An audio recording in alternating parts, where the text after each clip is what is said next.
जेव्हापासून मला चपाती फुगवण्याची ट्रिक्स मिळाली आहे तेव्हापासून मला सगळ्या चपात्या ह्या टम्माशा फुगतात. हे की चपाती फुगत नाही अशी होत नाही. आणि जेव्हा मी घडीची चपाती करायची तेव्हा फुगते, आपण एका साईडने फुगायची, एका साईडने फुगत नव्हती.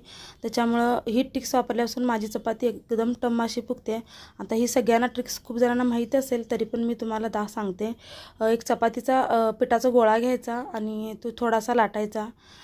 थोडासा लाटल्यानंतर त्याच्यावरती तेल लावायचं. तेल लावून थोडंसं पीठ घालायचं आणि आपण जसं मोदकाला कळी पाडतो तशा पद्धतीने कळी पाडायची आणि त्या कळ्या एकदम छान अशा बंद करायच्या.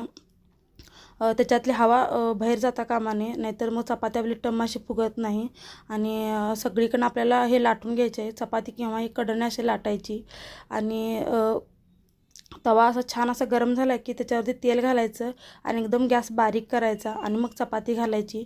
2 ते 3 मिनटं गॅस बारीकच ठेवायचा आणि 2-3 मिनटानंतर गॅस मोठा करून चपातीला उलटणं अजिबात लावायचं नाही सुरुवातीला.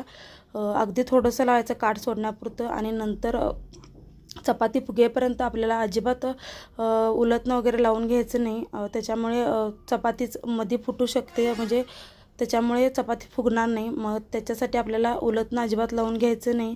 आणि ते व्हिडिओमध्ये बघताय तुम्ही, दोन्ही साईडने चपाती छान अशी टम्म अशी फुगलेली आहे. आणि गॅस मोठा करूनच चपाती भाजायची, त्याच्यामुळे मऊसूत अशी चपाती होते. आणि ही माझी दुसरी चपाती आहे. अशा सगळ्या चपात्या टम्म अशा फुगतात. तुम्हाला ही ट्रिक्स कशी वाटली मला कमेंट्समध्ये नक्की सांगा. आणि इथंपर्यंत आला तर सबस्क्राईब करा.